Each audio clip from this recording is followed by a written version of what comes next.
The sign of four. The sign of four एक novel है जिसे लिखा था सर अर्थर कॉनन डॉयल ने। दोस्तों ये कहानी है 1888 की, जब हमारा देश अंग्रेजों का गुलाम हुआ करता था। एक लड़की थी मैरी नाम की, जिसके फादर इंडिया में पोस्टेड थे। जब हमारा इंडिया गुलाम था अंग्रेजों का, तो मैरी के फादर इंडिया में पोस्टेड थे। मैरी के फादर ब्रिटिश ऑफिसर थे, ठीक है। एक दिन क्या होता है, मैरी को उनके फादर टेलीग्राफ करते हैं और बोलते हैं, बेटी मैं इंडिया से सही सलामत इंग्लैंड वापस आ रहा हूँ अपने घर में। तुम मुझसे मिलने के लिए लैंगैम होटल में आ जाओ। लैंगैम होटल लंदन में है। जब मैरी अपने फादर से मिलने के लिए जाती है लैंगैम होटल में, तो वहां पर उसे कहा जाता है कि आपके फादर तो कल रात को ही होटल से चले गए और अभी तक वापस नहीं आए। इसके बाद मैरी को उसके फादर कभी भी नहीं मिलते। मैरी बहुत ढूंढती है अपने फादर को, लेकिन मैरी के फादर का नामो निशान नहीं था। मैरी बेचारी बहुत परेशान हो जाती है और मैरी अपने फादर के दोस्त के पास में जाती है, जिनका नाम है major John Sholto. Major John Sholto मैरी के फादर के एक लौते दोस्त थे और मेजर जॉन शॉल्टो भी इंडिया में पोस्टेड थे। लेकिन मेजर जॉन शॉल्टो आर्मी से रिटायर हो गए थे और रिटायर होकर ये इंग्लैंड में वापस आ गए थे। जब मैरी मेजर जॉन शॉल्टो से उसके फादर के बारे में पूछती है, तो मेजर जॉन शॉल्टो मना कर देते हैं। वो बोलते हैं कि मुझे तुम्हारे फादर के बारे में कुछ भी नहीं पता। अब दोस्तों मैरी बहुत परेशान है पहले से ही और काफी वक्त गुजर जाता है, लेकिन उसके फादर का कुछ भी नहीं पता। मैरी के साथ एक अजीब चीज होने लगती है। मैरी को हर साल एक पर्ल, पर्ल मतलब मोती, तो एक मोती डिलीवर होने लगा था हर साल। पता नहीं कौन इंसान मैरी के घर पर एक मोती को भेज रहा था हर साल। और इस बात को 6 साल बीत गए। पिछले 6 साल से उसके घर में मोती आ रहे हैं, लेकिन इस बार जो मोती आया है ना मैरी के पास, उस मोती के साथ में एक लेटर भी था, एक कागज भी था। और उस कागज में लिखा हुआ था कि तुम्हारे साथ बहुत गलत हुआ है और मैं तुमसे मिलना चाहता हूँ। अब मैरी बेचारी बहुत परेशान है, उसके समझ नहीं आ रहा कि वो क्या करे, किसने ये लेटर भेजा है, कौन उससे बात करना चाहता है। तो मैरी जाती है शेरलॉक होम्स के पास, डिटेक्टिव शेरलॉक होम्स।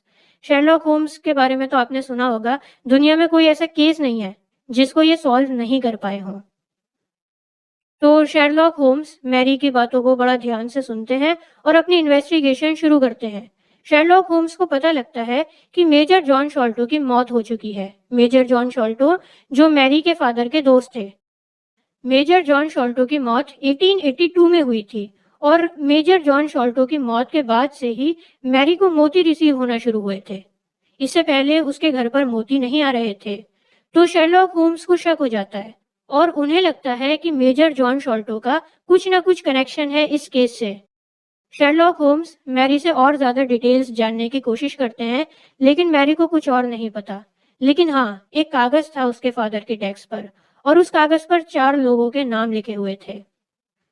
मैरी उस कागज को शेरलॉक होम्स को लाकर देती है। उस कागज पर जोनाथन स्मॉल, महमूद सिंह, अब्दुल्ला खान और दोस्त अकबर, इन 4 लोगों का नाम लिखा हुआ था। ये कागज बहुत इंपॉर्टेंट है, इसको आप लोग याद रखना। और इसी वजह से इस पूरे नॉवल का नाम द साइन ऑफ फोर है। इस कागज के ऊपर 4 लोगों के नाम लिखे हुए ना, इसी वजह से इस नॉवल का नाम द साइन ऑफ फोर है। ये लोग कौन है ये आपको कहानी में आगे पता लगेगा। अब दोस्तों होता क्या है, शेरलॉक होम्स, उनका असिस्टेंट वाटसन, वाटसन जो है वो शेरलॉक होम्स के साथ में ही काम करता है, उनका असिस्टेंट है। तो शेरलॉक होम्स, वाटसन और मैरी, ये तीनों लोग थेडियस शॉल्टो के पास में जाते हैं। थेडियस शॉल्टो मेजर शॉल्टो का बेटा है। और दोस्तों मैं आपको बता दूं, यहाँ पर थेडियस शॉल्टो ही मैरी को मोती भेज रहा था। जो हर साल मैरी के पास मोती आ रहे थे, वो मोती थेडियस शॉल्टो भेज रहा था। थेडियस शॉल्टो बोलता है कि मेरे फादर मेजर जॉन शॉल्टो ने मरने से पहले मैरी के फादर को देखा था। इवन उन दोनों ने एक मीटिंग को अरेंज किया था। एक खजाना था उनके पास और उस खजाने को बांटने के लिए उन दोनों ने एक मीटिंग को अरेंज किया था। दोस्तों ये कहानी सुना रहा है थेडियस शॉल्टो, जो कि मेजर शॉल्टो का बेटा है। थेडियस शॉल्टो बोलता है कि जब मेरे फादर और मैरी के फादर इंडिया में पोस्टेड थे, तो इंडिया से ये लोग एक खजाने को लेकर आए थे।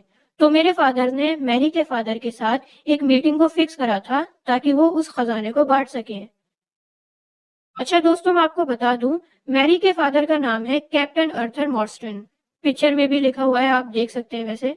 तो कैप्टन अर्थर मॉर्स्टन और मेजर शॉल्टो, इन दोनों की खजाने को लेकर लड़ाई हो जाती है और कैप्टन अर्थर मॉर्स्टन की हार्ट अटैक की वजह से मौत हो जाती है।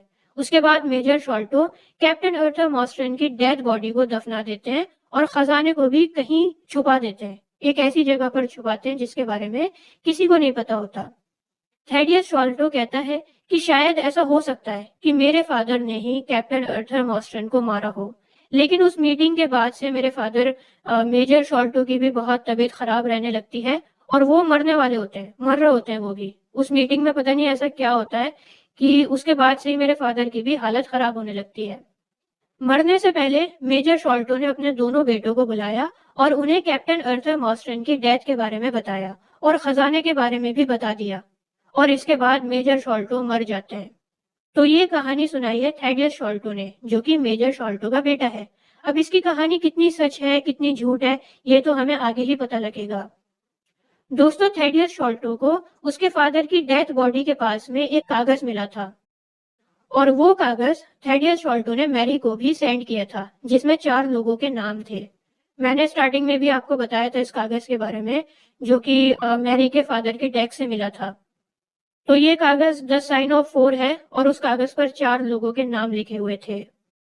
दोस्तों, थेडियस शॉल्टो को शक है कि जो खजाना उसके फादर मेजर शॉल्टो ने छुपा कर रखा था वो खजाना उसके भाई को मिल गया है। इसलिए थेडियस शॉल्टो चाहता है कि मैरी उसके साथ चले ताकि खजाना 3 जगह पर डिवाइड हो सके और उन दोनों को भी अपना अपना हिस्सा मिल सके।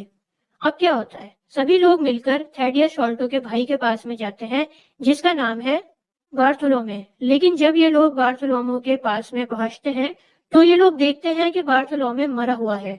किसी ने बार्थोलोमे को जहरीले तीर से मार दिया है और वहां पर खजाना भी नहीं होता, कोई खजाना ले गया था वहां से।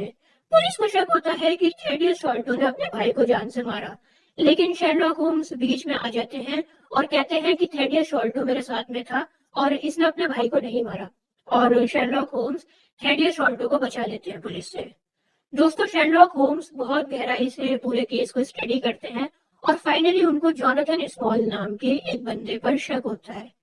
दोस्तों, याद है आपको द साइन ऑफ 4 जो कागज मिला था, उसमें एक नाम जोनाथन स्मॉल का भी था।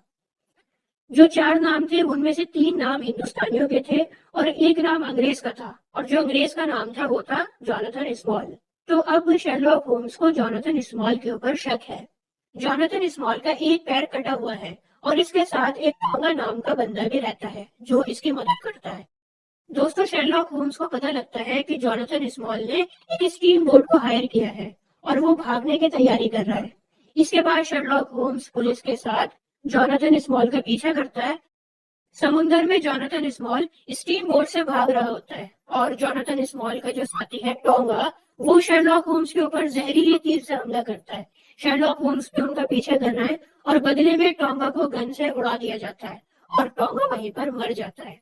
अब बचता है जोनाथन स्मॉल। स्मॉल को भी पुलिस और शेरलॉक होम्स पकड़ लेते हैं। स्मॉल के पास खजाने का डब्बा भी होता है। जब खजाने के डब्बे को खोलकर देखा जाता है तो उसमें कुछ भी नहीं होता, डब्बा एकदम खाली होता है। स्मॉल कहता है कि अगर खजाना मेरा नहीं हो सकता ना, तो फिर किसी का भी नहीं हो सकता। जब तुम मेरा पीछा कर रहे थे तब मैंने सारा खजाना पानी में फेंक दिया था। दोस्तों, इसके बाद जोनाथन स्मॉल पूरी कहानी बताता है और सारी कहानी तो क्लियर हो जाती है। स्मॉल कहता है कि सारे वो भी होलोकोस्ट था, वो भी एक सैनिक था। एक दिन क्या होता है, इंडिया में वो गंगा नदी में नहा रहा होता है और नहाते टाइम मगरमच्छ उसके पैर पर हमला कर देता है और उसकी एक टांग को काट देता है। कुछ वक्त के बाद उसकी पोस्टिंग टी प्लांटेशन पर हो जाती है, जहाँ पर उसको मजदूरों के ऊपर निगरानी रखनी होती है, देखना होता है कि मजदूर कैसे काम कर रहे हैं। लेकिन तभी एक बार उसके साथ इंडियन रेबेलियन हो जाता है और जोनाथन स्मॉल अपनी जान बचाता हुआ आगे बढ़ने लगता है, क्योंकि आपको पता है कि 1857 में भारत हुई थी अंग्रेजों के खिलाफ। 1857 में जब एकदम से अंग्रेजों के खिलाफ इतने बड़े पैमाने पर मुकाबला होती है तो अंग्रेज जीतते हैं। जोनाथन स्मॉल भी अपनी जान बचाता हुआ आगरे के किले में चला जाता है। आगरे के किले में जोनाथन स्मॉल एक रात पहरेदारी कर रहा होता है। इतनी वहां पर एक सिख लगते हैं। सिख जोनाथन स्मॉल से कहते हैं, या तो हम तुम्हें अभी जान से मार देंगे या फिर तुम्हें हमारी मदद करनी होगी खजाने को रोकने में। अगर तुम्हें अपनी जान प्यारी है तो अकेले में से खजाना लूट कर लेकर मेरे काम तो मैं अपने कर लेती।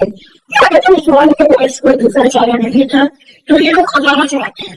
3 सिख लोग बाहर रह जाते हैं, साथ मिलकर खजाना चुराते हैं, ऐसे जगह पर छुपा देते हैं जहाँ किसी को कोई खबर ना हो।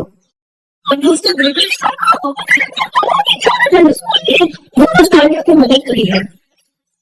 इस वजह से ब्रिटिशर्स जॉनसन स्मॉल को अंडमान एंड निकोबार यानी कि जेल में भेज देते हैं।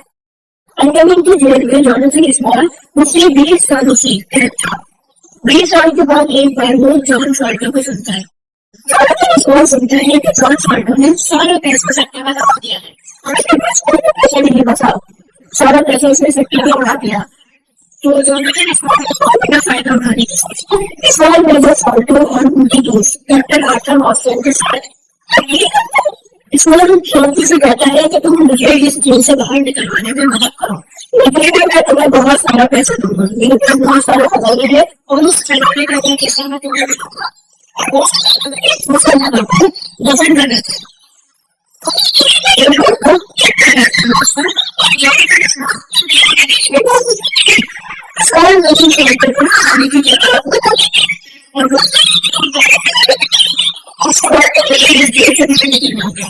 लेकिन इसको मेजर सॉल्टो मेजर सॉल्टो तीसरी पूरा खाना चाहता था। मेजर सॉल्टो ने क्या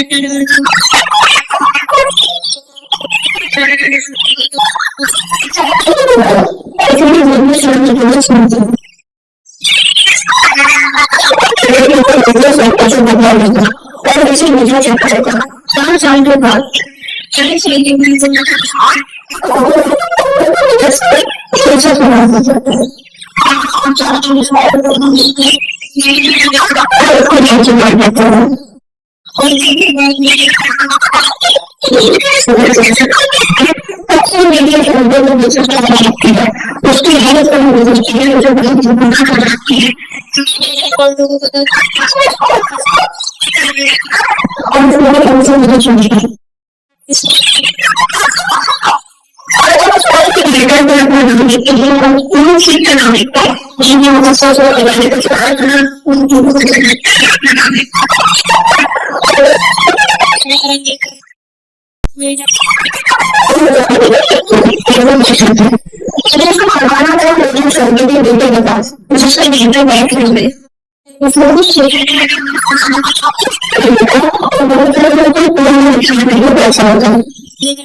कोशिश करूँ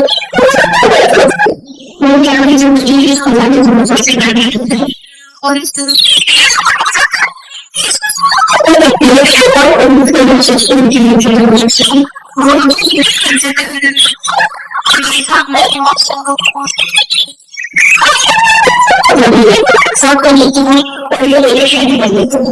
इसी के साथ कोशिश